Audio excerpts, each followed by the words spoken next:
పిఠాపురం పాదగయ క్షేత్రం అండ్ కుక్కుటేశ్వర స్వామి ఆలయాన్ని మీకు చూపిస్తాను. అలానే ద్రాక్షారామంలో ఉన్న భీమేశ్వర స్వామి ఆలయాన్ని కూడా మీకు చూపిస్తాను. మేము వచ్చేసరికి 3:30 అయింది ఆఫ్టర్నూన్. ఇక్కడ కూడా లైట్గా వర్షం పడుతుంది. ఫస్ట్ అయితే శివయ్యని దర్శనం చేసుకున్నాము. ఇదే పాదగయ అంటారు దీన్నే. చూడండి చాలా బాగుంది. అబ్బా సూపర్ కదా. టెంపుల్ అయితే 4కి ఓపెన్ చేస్తారంట. మేము 3:30కి వచ్చాం కదా, క్యూలో వెయిట్ చేసాము. అప్పుడు లైట్గా షూట్ చేశాను. దీని స్టోరీ మీకు చెప్తాను. ఈ ఆలయంకి ఉన్న స్టోరీని అయితే మీకు లైట్గా వివరిస్తాను. చూడండి, పిఠాపురం పాదగయ క్షేత్రం త్రిగమంలో ఒకటి. శ్రీ కుక్కుటేశ్వర స్వామి ఆలయం తూర్పుగోదావరి జిల్లా పిఠాపురం మండలంలో ఉంది. పూర్వయుగంలో గయాసురుడు అనే క్షత్రుడు దక్షాయని దేవి తన తండ్రి దక్షుడు చేసిన అవమానం భరించలేక ఆత్మాహుతికి పాల్పడినప్పుడు ఆవిడ శరీర భాగాలలో దేశంలో పలు ప్రాంతాల్లో పడ్డాయి అన్నది పౌరాణిక గాథ. దాక్షాయని దేవి ఈ పీఠభాగం అనేది ఈ ప్రాంతంలో పడ్డం వల్ల ఈ పట్టణానికి పీఠికాపురం అనే పేరు వచ్చింది. దినక్రమంగా పిఠాపురంగా మారింది. శక్తిపీఠాలలో పిఠాపురం ఒకటి. ఇక్కడ అమ్మవారి పేరు పురోహితికాదేవి. పురోహితికాదేవి ఆలయం ఎదురుగానే కుక్కుటేశ్వర స్వామి ఆలయం ఉంది. ఈ ఆలయంలో శివలింగం స్వయంభూ శివలింగం. త్రిగయ క్షేత్రాల్లో పిఠాపురం ఒకటి. గయాసురుడు అనే రాక్షసుడు విష్ణువు కృప కోసం తపస్సు చేయగా తన దేహం పవిత్రమైనదిగా చేయాలని అతడు వరం కోరారు. అతని కోరిక మేరకు అతని దేహంపై ఇక్కడ యజ్ఞం చేయాలని కోరారంట. ఆ కోరికను 6 రోజుల్లో నిర్వహించారు. విష్ణువు వరం ప్రకారం అతని పాదభాగం పిఠాపురంలో ఉండటం వల్ల ఈ క్షేత్రానికి పాదగయ క్షేత్రం అని పేరు వచ్చింది. మీకైతే నేను టెంపుల్ని చాలా క్లియర్గా చూపిస్తాను. క్లియర్గా అంటే లోపల మన గర్భగుడిలో అయితే వీడియో తీయకూడదు కదా, అందుకే నేను సరిగా తీయలేదు. అక్కడ క్లియర్గా రాసి చూపించారు కెమెరాస్ యూజ్ చేయకూడదని. ఇలా తీస్తుంటేనే పక్కన ఆంటీ వాళ్ళు నన్ను అంటున్నారు మా కెమెరాస్ యూజ్ చేయకూడదని. గర్భగుడిలో అయితే తీయనులేండి అని చెప్పాను. ఇక్కడ ఒక బామ్మగారు అయితే చాలా బాగా పాటలు పాడారు, అది మీకు వినిపిస్తాను. దీని టెంపుల్ అయితే సరౌండ్స్ ఇలా ఉన్నాయి. చాలా పీస్ఫుల్గా ఉంది, చాలా బాగుంది. ఈవినింగ్ టైం రావడం ఇంకా చాలా బాగా అనిపించింది. ఎప్పుడైనా ఎర్లీ మార్నింగ్ స్టార్ట్ చేశారు.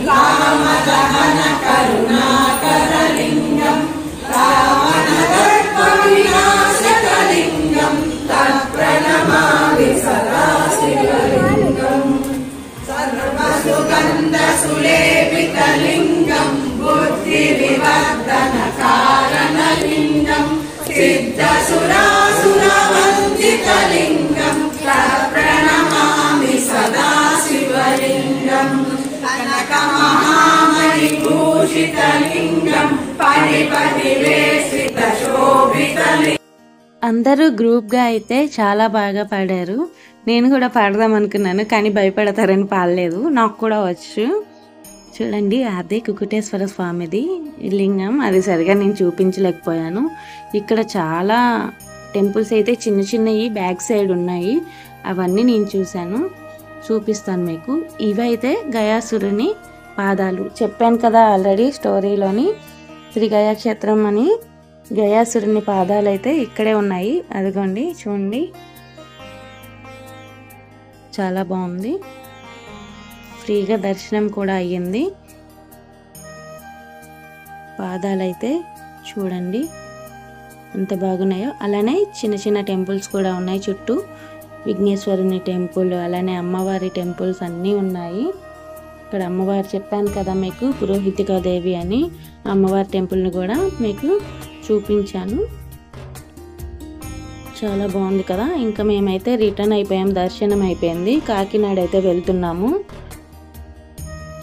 వర్షం పడడం వల్ల చాలా బాగుంది కదా. JNTU Kakinada college. ఈ టెంపుల్ అయితే చాలా బాగుంటుంది. 2 స్టేర్స్ అందులో ఉన్న శివలింగం అయితే 14 అడుగుల శివలింగం ఉంటుంది. చూపిస్తాను చూడండి. దీని స్టోరీ కూడా మీకు చెప్తాను. స్టార్టింగ్లో ఏవైనా అభిషేకాలు పూజలు చేయించాలంటే ఆ బోర్డ్స్ ఉన్నాయి కదా బ్లూ కలరు, దాని మీద రాసింది. స్టార్టింగ్ విఘ్నేశ్వర స్వామిని అయితే దర్శించుకున్నాము. తెలుగు రాష్ట్రాల్లో ప్రముఖ దైవక్షేత్రాల్లో ద్రాక్షారామం ఒకటంట. కొంతమంది దీనికి ద్రాక్షారామం అని కూడా పిలుస్తారు. ద్రాక్షారామం గొప్పతనం విశేషాలు చాలామందికి తెలియదు. నేనైతే చెప్తాను స్టోరీ లైట్గా. చూడండి, పరమేశ్వరునికి తన జీవితంలో జరిగిన అత్యంత విషాదకరమైన సంఘటన ఈ ద్రాక్షారామంలో ముడిపడి ఉంది. ఈ ద్రాక్షారామం భారతదేశంలో ఉన్న 18 శక్తిపీఠాలలో 12వ శక్తిపీఠం. అలాగే పంచారామాలలో ఇది ఒకటి. ఈ ద్రాక్షారామం దీనికి దక్షిణ కాశీ అని పేరు కూడా ఉంది, అలానే పిలుస్తారు. రాజమండ్రికి 50 కిలోమీటర్ల దూరం, కాకినాడకి 30 కిలోమీటర్ల దూరంలో ఈ ఆలయం కొలువై ఉంది. ఈ ఆలయంలో కొలువైన స్వామి పేరు భీమేశ్వరుడు. అలాగే శక్తిపీఠం అమ్మవారు మాణిక్యాంబ అమ్మవారు 7-8 శతాబ్దాలుగా అంటే 1200 నుంచి 1300 సంవత్సరాల క్రితం తూర్పు చాణక్య రాజవంశీకుడు అయిన చాణక్య భీముడు నిర్మించారు. కొలువైన స్వామి శివలింగ రూపంలో దాదాపు 14 అడుగులు ఉంటుంది. ఆల్రెడీ మీకు నేను చెప్పాను కదా. క్రింద ఉన్న భాగాన్ని చీకటి కోణం అని అంటారు. మీకైతే నేను గూగుల్ పిక్స్ లాస్ట్లో పెడతాను, ఎందుకంటే మనం గర్భగుడిలో పిక్స్ తీయకూడదు, ఫొటోస్ అయితే తీస్తే మంచిది కాదు. ద్వారపాలకులు లక్ష్మీనారాయణుడు అంటే స్టార్టింగ్లో ఒక చిన్న టెంపుల్ చూపించాను కదా, అది లక్ష్మీనారాయణుడు స్వామిది. నిత్య అన్నదానం అయితే ఇక్కడ జరుగుతుంది. ఇదైతే మాణిక్యాంబ అమ్మవారు. ఈ అమ్మవారు స్టోరీని కూడా మీకు నేను చెప్తాను. అసలు ఈ అమ్మవారి వల్లే స్టోరీ అయితే ఉంది. ఇక్కడ ఉన్న రావి చెట్టు అయితే దాదాపు 100 సంవత్సరాల పురాతన కాలం నాటిది. కోరికలు కోరుకుంటే నెరవేరుతాయి అని అందరి నమ్మకం. ఈ కోరికలు నెరవేరితే 108 బిందులతో అభిషేకం అయితే చేస్తారు ఇక్కడ. ఈ క్షేత్రం 18 శక్తిపీఠాలలో ఒక శక్తిపీఠం ఎలా అయింది అసలు అనేది తెలుసుకుందాం. పూర్వం దక్షుడు అనే మహారాజు పరిపాలించేవారు. అతని కూతురి పేరు సతీదేవి. సతీదేవి తన తండ్రిని ఎదిరించి పెళ్లి చేసుకుంటుంది. సతీదేవిని పరమేశ్వరుని మొదటి భార్యగా పరిగణిస్తారు. అయితే దక్షుడు ఒకరోజు ద్రాక్షారామంలో మహాయజ్ఞం తలపెట్టారు. ఈ యజ్ఞానికి దేవతలందరినీ పిలిచి తన కూతురిని మాత్రం పిలవరు.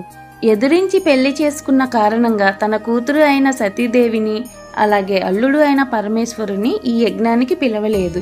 సతీదేవి ఈ విషయం తెలుసుకుని పరమేశ్వరునికి వెళ్దామని కోరగా పరమేశ్వరుడు పిలవని పేరంటానికి వెళితే అపనిందల పాలు అవుతారని అన్నారు. వద్దు అని అన్నారు. పుట్టింటి మీద ప్రేమతో తను ఒంటరిగానే యజ్ఞంకి వెళ్ళింది. అప్పుడు పుట్టింటి వాళ్ళు అపనిందలకు గురి చేశారు. సతీదేవి తండ్రి దక్షుడు పరమేశ్వరుని అనరాని మాటలు అనగా సతీదేవి అవమానం భరించలేక అక్కడ యజ్ఞంలోనే దూకి ఆత్మహత్య చేసుకుంటుంది. విషయం తెలిసిన పరమేశ్వరుడు ఉగ్రుడై ప్రళయ రుద్రుడై తన జటాజుటం నుంచి వీరభద్రుణ్ణి సృష్టించారు.